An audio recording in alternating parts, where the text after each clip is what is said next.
Welcome to School Report, a glimpse into the classrooms of St. Lucie County Public Schools.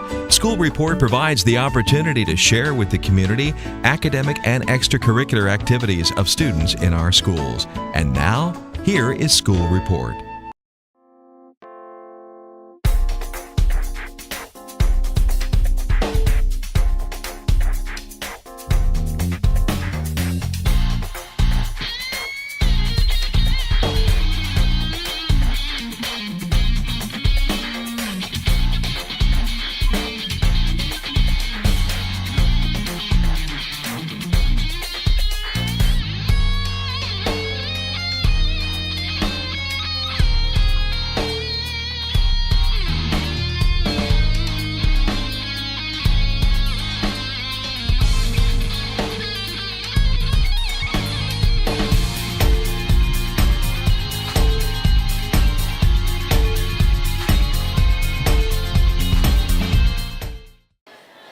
Hi there, my name is Kristen Alvarez. I'm one of the school counselors here at Southport Middle. This is Mildred Bernard. She's one of our counselors as well. We are celebrating Career Week this week. Lots of several activities going on, as you see behind us and around us. This is our Career Day event today, where 7th and 8th grade students are able to visit with lots of different local professionals in all sorts of types of businesses and industries. So in addition to our Career Day today, we started out the week with our reality store through our math department, where students actually were given a job or a career based on their GPA, on their grades. And then they had to go through a series of different tables and locations to determine what their housing situation would be based on that career's salary, their bills, their vacations, their children and families, etc. So it was a great real-life experience. And today they kind of follow up with that on this real-life experience and get to hear from local professionals about their jobs and what it takes to be in their roles. Thank you, Ms. Alvarez. Some of the local agencies that we have here, we have the police department in the back there. We have nurses, we have chiropractors, we have a veterinarian in the middle. We have two banks that are representing us today, PNC Bank, we have BBC Bank. We also have Air Force recruiters representing today, and we have Navy recruiters representing us today, and we also have people from the district, like the social workers and lawyers and school psychologists representing us today.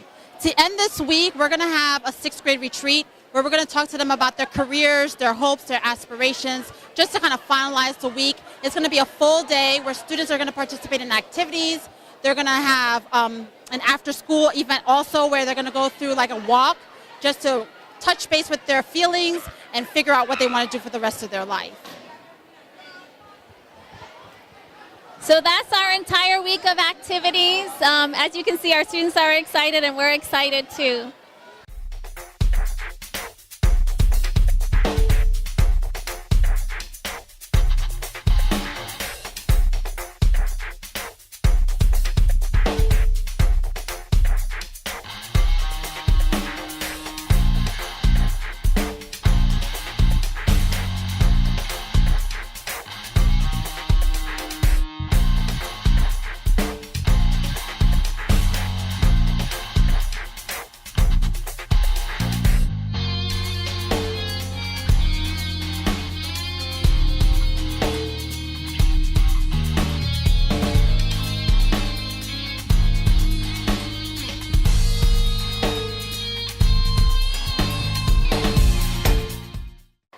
All right, good afternoon. I'm here with Dawn Bloomfield. She's a bank manager at BB&T. We're very thankful for you and your company to come join us in our career fair today. Can you talk to us a little bit about your position and your role? Right. Thank you so much for giving us the opportunity to come and talk to the students today. At BB&T, we do believe that students are our future, and we actually have programs that gear towards partnering with the schools, coming and talking about education, financing to our students.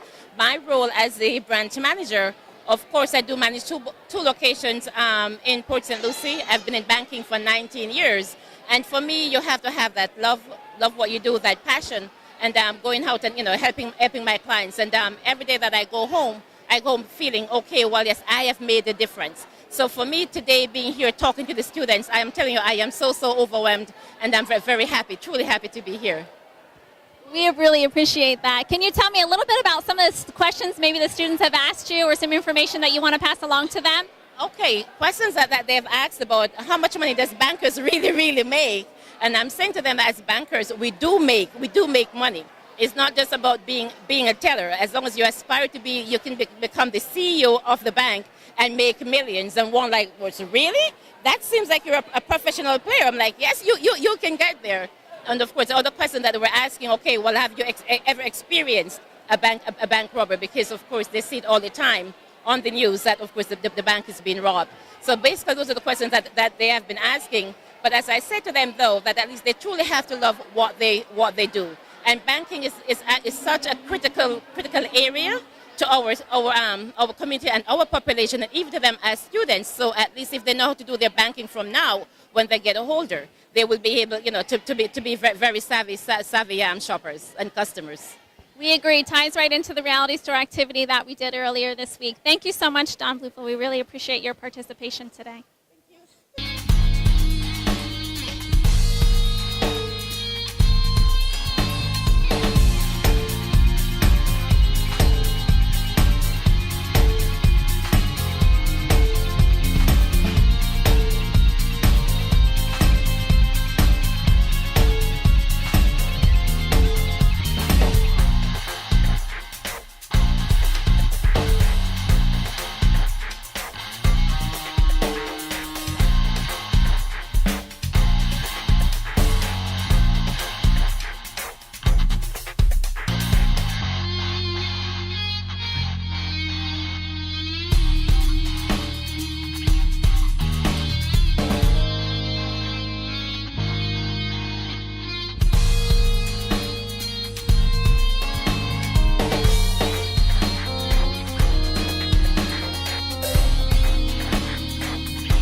Good afternoon. I'm here with Officer Scott Johnson from the Port St. Lucie Police Department. Thanks so much for coming out to our career fair today. Talk to us a little bit about your role and some of your experiences with our students so far today. Wow. Well, I'm a recruiter for the agency. I've been with them for about 15 years now. We're here today to reach out to the kids. We think it's so important for them to see what we do and understand our job at this age.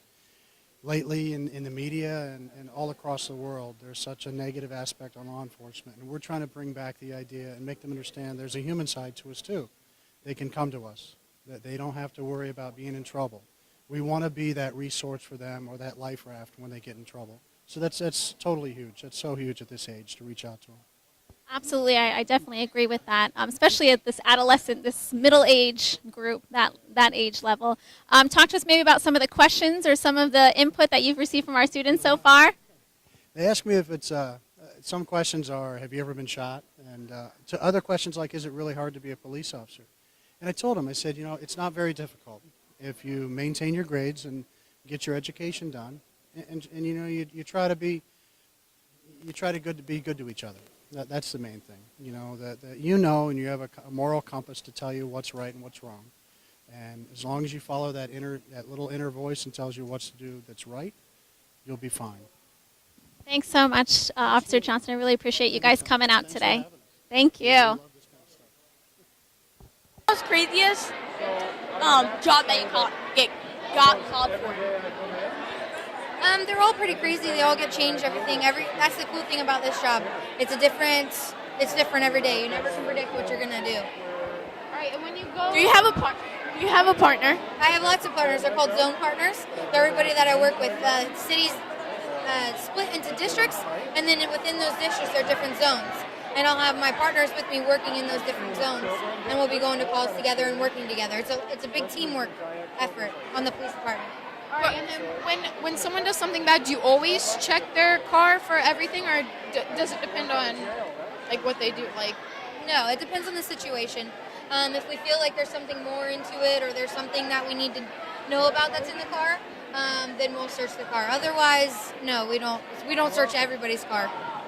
I was about to say, because I've seen on like the cop shows and everything, where like you say get on the floor or like up against the car or something, and like they're checking their car. And I've just seen that before, so I thought. Yeah, I watched Cops. It's an ad boy. I'm sorry. You gotta be careful. Not everything you see on TV is everything that you're allowed to do.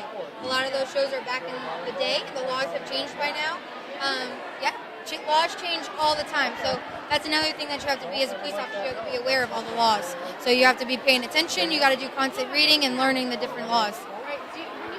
When you get a canine dog, do you get like a special badge for it, or is it just like they give it to you for if you need help, or like what is it? Yeah, if you're a canine officer, what you're going to do is you're going to go through a lot of training, because you're going to have to spend a lot of time with your dog. They'll give it to you as a puppy, and then you raise it, and you have to, so it knows you and listens to your commands. So you go to a special school to do all that stuff so that you can have control over the dog and everything like that. If you need a canine officer and you're not a canine officer, you just request for one over the radio, and they'll come and they'll go to your location and do whatever you need them to do. So when you first get one, you have to train it from when it's a puppy, and then like put it in training for when it gets bigger and bigger. That way it has like a special connection with you. Yeah, just like if you have any other kind of dog, when you have a puppy and everything, you have to potty train it and do all that kind of stuff. It's the same thing with a dog. You're gonna have to train it from when it's a puppy up and everything like that. Because when it gets older, it's a lot harder to train than if you just start it from the beginning. Not bad. Hey, how you doing? Good, how are you? Good. What plane do you drive? Right now I fly the Piper Arrow, which is sort of like this, but a little better. Nice. Gear goes up and down. There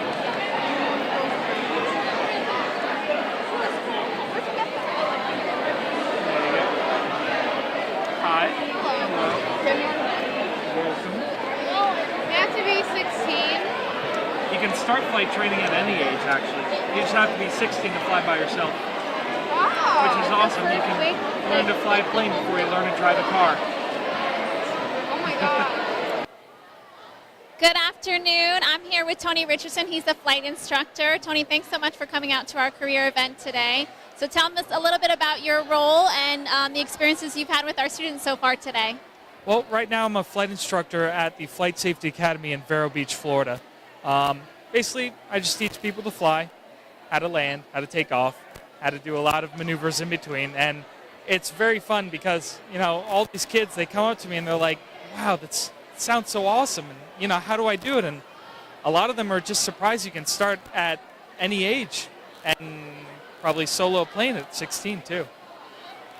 So.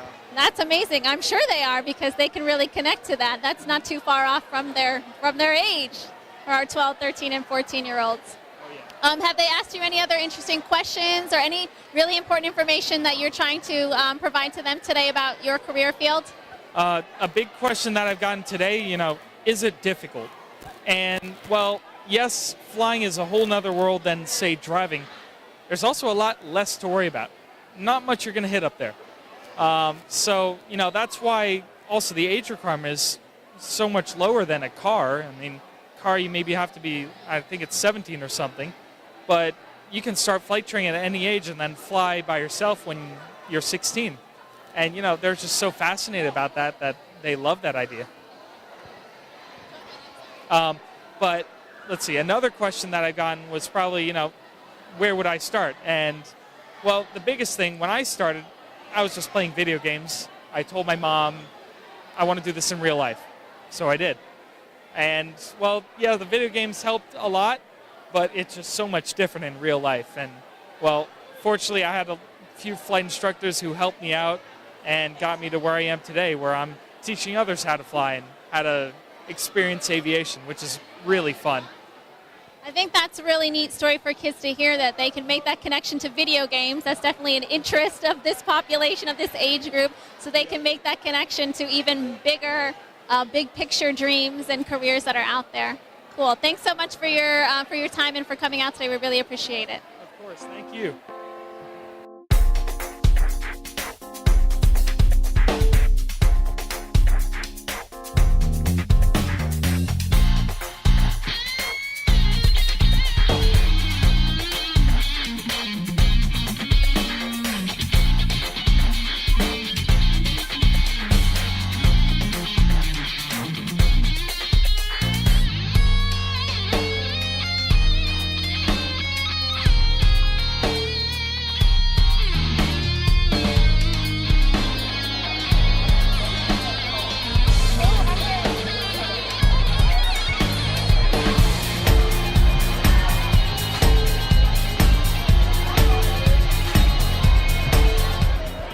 And that's the sad thing. I get nervous when I'm not doing my job. But like I was explaining to other kids, when I'm on the job, I'm in the middle of chaos. I'm in the middle of people panicking. I have to stay calm. That's easy. Public speaking to people like yourself, I'm nervous. I'm sweating right now. But I can go on a car accident and pull somebody out of the car and put them on a helicopter and fly them out. I can go into a burning fire and put the fire out and pull someone's cats, dogs, and hopefully not people. Hopefully the people have already gotten out. That's the easy part. This is very difficult. This is another aspect of my job that's very difficult, speaking to you guys. At any rate, when I really wanted to do this because I could find out what was wrong with people's bodies. Why are you having a heart attack? Because the veins and arteries in your heart are getting clogged with all the McDonald's and all the fats and everything else that you eat. I know now about being Yes, little things like that, over time it builds up. So that's what was causing a heart attack. How do you fix it? It's a clot that blocks the heart and the heart actually dies. So if you can get a medication, which is called nitroglycerin, it opens up the veins, the vessels, pushes the clot further back into the heart to where that piece of heart that was not getting blood now will get blood and oxygen until they can go in and get surgery and pull the clot out. That's what's cool. They actually go through a little wire in your leg in that vein, and they go all the way up to your heart with little pinchers and pull that clot out so that you have blood flow through your body. That's what's neat. That's what's interesting. It's awesome. It's great. Breathing. Why do people have asthma attacks? Because you have lungs, you have two big trunks in your lungs, and they branch out to little branches. And think of the leaves on a tree. So you got the big branch, little branches, and the leaves. The leaves expands and contracts, and when you have asthma, that it's not able to expand and contract, and it dries out. So that's how you have an asthma attack, because they're not able to hold oxygen.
Students from Southport Middle School. This is Hannah, Rocco, and Liam. Thanks, guys, for joining us today.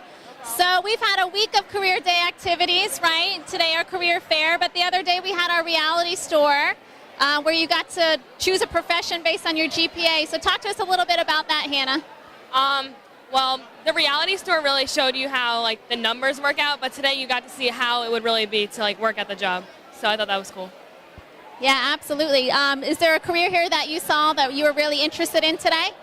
Not the specific one I was looking for, but a lot of cool ones. Tell me one that you saw that you were interested in. The teachers and the pilot. Cool, thank you for that. All right, Rocco, tell us a little bit about some of the careers that you saw here today that interested you. Well, I saw a lot of careers. Some of them aren't so suited for me, but there are some that are really nice. I was interested in how let me think, was a good one. the pilot, he was talking to us about how he's been piloting for a while now and how he teaches people. And I think that's a really good job because it teaches people other things so you could share your knowledge with them. Anything else you learned from any professionals here today that maybe you didn't realize or didn't know about their career field? I was talking to one of the bankers, and they were telling me that it doesn't really feel like work when you really love your job. I would agree with that, absolutely. Liam, so I know in addition to Career Day in here, in your classrooms you were doing some career activities as well. Can you talk to us a little bit about those activities that you guys did in your classrooms? Sure. In class, we've been going over the types of handshakes that you don't want to do during an interview. That's a proper handshake right there. My favorite, the one that we couldn't do, was the bone crusher because you have to, that's squeezing their hand really hard. And we've been going over good interview techniques. Don't